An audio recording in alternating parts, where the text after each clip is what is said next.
Ok, a todos, una vez más, bienvenidos.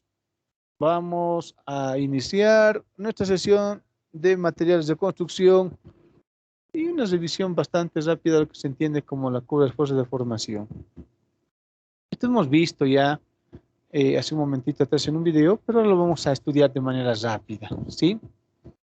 Pongan atención, por favor, a esta curva, que es la misma curva que hemos visto que se va formando. Ojo, que ustedes tienen que ir determinando este tipo de curvitas para los diferentes ensayos que van a investigar, ¿verdad? Ok, entonces, revisamos. En principio, esta es la curva. Y que nosotros vamos a ir viendo estos cuerpitos, los vamos a poner de un color más clarito. Ok, listo. Tenemos uno. Aquí está el otro cuerpito. Ojo, serían los mismos cuerpos, ¿no? El mismo cuerpo sería, pero está en diferentes etapas, en diferentes momentos. Y eso lo vamos a entender en este momento. Cuando hablamos de la curva de esfuerzo de formación, decimos que en el eje de las X está cuánto se deforma y en el eje de las Y es cuánto esfuerzo se necesita para que se deforme. Vamos a ver estas cuatro zonas bien identificadas: verde, celeste, amarillo y rojo. La zona verde se conoce como zona elástica y en esta zona, cuando la probeta está siendo estirada, la deformación es temporal. ¿Qué significa esto? Que si yo dejo de aplicar el esfuerzo, dejo de estirar, pues la probetita va a volver a su posición inicial. La segunda zona, la zona celeste, se conoce como zona plástica. ¿Por qué zona plástica o zona de fluencia? Porque ya no es necesario hacer mucho esfuerzo para que se deforme la probeta. Se hace muy poquito esfuerzo para que se deforme la probeta. En este caso, en la zona plástica, la deformación es permanente. En la elástica es temporal, en la plástica es permanente. La tercera zona, vemos la zona de deformación por estricción. Una vez más, el material está haciendo un esfuerzo para evitar que sea destruido. Está comportándose de manera tenaz. Y esto obviamente va a aumentar el esfuerzo, pero la deformación también incrementa, ¿no? Hasta que llega a este punto en donde ya empieza a producirse la estricción. ¿Qué es la estricción? Lo vemos acá. Ahí está. Esto ponemos acá a la esquinita. No es nada más que la reducción de la sección. Y lo vemos acá. Sin carga o en la zona elástica estaría así, ¿no? Sin problemitas. Estamos jalando por los costados, está así. Cuando ya pasamos a la zona plástica y vamos a la zona de estricción, vemos cómo se va formando un cuellito, una cinturita. Esto se conoce como estricción. Es la reducción de la sección. Eso se entiende por estricción.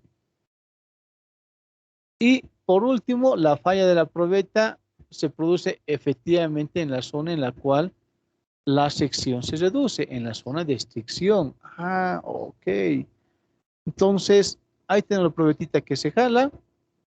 Si estamos en la zona verde, no nos movemos de acá. Es decir, no llegamos al límite elástico, porque este tiene un límite. La probeta se deforma, pero la deformación no es permanente. Si seguimos estirando la probeta, llegamos a esta zona plástica. Obviamente tenemos ahí un límite para esto. Y en esta zona la deformación sí es permanente. Si seguimos haciendo más esfuerzo, llegamos a un esfuerzo máximo que está en este punto D. Y es aquí donde la estricción, esta formación de cuellito se hace más notable hasta que se produce el colapso o la rotura de la probetita. Y de aquí nosotros podemos sacar conceptos interesantes. Habíamos visto que nosotros queríamos más o menos entender la diferencia entre frágil y dúctil, ¿no es cierto? Ductilidad, la capacidad de deformarse en frío, decía, y fragilidad, se entiende por la poca resistencia de un material a los impactos, golpes o exigencias. En este caso, a tensiones de deformación o esfuerzo. Si nosotros vamos a tener dos curvas, miren, tengo una curvita acá, esta curvita es roja, y aquí se rompe la probetita, no se va a deformar mucho. Este cuerpo es un cuerpo frágil. Si la probeta empieza a estirarse más y más y más y más y más y más, y se va deformando cada vez más, así el esfuerzo sea muy mínimo, esto se entiende como una probeta o un cuerpo dúctil. Sí, miren la diferencia entre frágil y dúctil. Es por eso que ustedes tienen que aprender a leer las gráficas. Y por eso el trabajo que van a hacer en investigar cómo es la gráfica de tracción, compresión, torsión, flexión, etcétera, ¿no? ¿Cómo serán las grafiquitas? Y yo tengo que, viendo la gráfica, tengo que decir, efectivamente, sí, este es frágil, este es dúctil, y así poder interpretar múltiples resultados solo con la lectura de una gráfica. Ahora, ¿qué podemos decir respecto a esta curvita? Para todos, ¿no? Es esta la base del estudio para la mecánica de materiales. Si yo no entiendo los límites de resistencia, no voy a saber en qué momento parar la exigencia material. Y hacemos la pregunta, estimado Jimmy, buen día.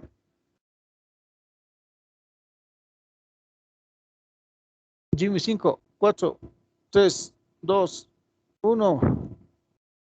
Sí, diga, Primera ingeniero. llamada. Ok, está Jimmy. Jimmy, una consulta. Sí, dígame, ingeniero. Se entiende que el verde es la zona elástica, ¿no es cierto? Sí. Que obviamente cuando entramos a la zona celeste es la zona plástica. Sí. Entendiendo eso, ya sabemos que el amarillo es zona de deformación por restricción hasta llegar al colapso. Pregunta, ¿en cuál de estas zonas se hacen los cálculos para la ingeniería en construcción? En la Tomando en cuenta construcción, la resistencia de materiales. en el esfuerzo máximo que sepa en esa área donde se va a llegar a quebrar o va a tener esa deformidad en todo caso. En esa área, en la Hasta acá curva. arriba. Exacto. Ya. A ver, alguna pregunta. ¿A quién? Atento, por favor. Querido Wilson Rojas, buen día. Wilson, tu hijo. Buenos días. Buen día. La misma pregunta para ti. ¿En cuál de estas zonas se hace el cálculo en ingeniería para estimar la resistencia de un material? Eh, la resistencia. Sí, sí, sí. Es decir, nosotros vamos a hacer los cálculos para la estructura, pero para obviamente tener los cálculos correctos, ¿en cuál zona tengo que trabajar? ¿En la zona En, elástica, plástica, deformación por restricción o zona de colapso? yo diría en esfuerzo máximo o en zona colapso. Diría así, en esfuerzo máximo. Esfuerzo máximo. Bien, Sí, para todos, por favor, la respuesta correcta es la siguiente. Todos los cálculos en ingeniería que se realizan con el fin de poder estimar la resistencia en una estructura no deben pasar la zona elástica.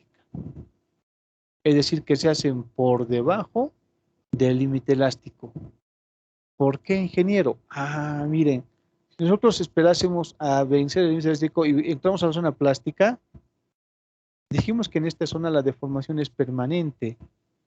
Entonces sería normal ver estructuras, edificios, etcétera, deformados, ¿no? Que se están inclinando, qué sé yo, porque hemos pasado a la zona de deformación permanente. En ingeniería, nosotros sabemos que cualquier cuerpo va a estar expuesto a cargas, sí, pero estas cargas no deben deformar al cuerpo permanentemente. Entonces, el límite máximo para el cálculo del esfuerzo y deformación está limitada por el estudio en la zona elástica, solamente por esta zona. Porque es en esta zona en donde podemos hacer los cálculos de forma correcta. Desde la zona de plástica a la zona de destrucción, este comportamiento es demasiado variable. Para esto necesitamos ecuaciones diferenciales un poquito más complejas. Entonces es bueno que sepamos que para ingeniería el cálculo se hace exclusivamente en esta zonita.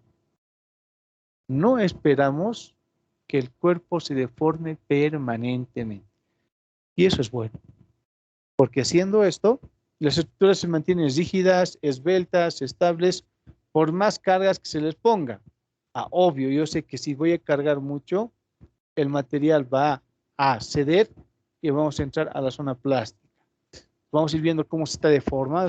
Esto ya está pasando su límite elástico, límite plástico, y hay que tener cuidado, o hay que descargar la estructura, porque llegando al esfuerzo máximo, inmediatamente va a colapsar, ¿no es cierto? Esto sobre todo en estructuras en diferentes usos, pero en estructuras antisísmicas esto también se toma mucho más en cuenta, ¿ya? Porque la carga, en este caso producto del movimiento telúrico, sufre o expone a mayor exigencia a los materiales que se emplean en la construcción. Señores, esta es la curva de esfuerzo de deformación para ensayos de tracción. ¿Será lo mismo para compresión, para torsión o para los demás ensayos? Es lo que ustedes tienen que averiguar.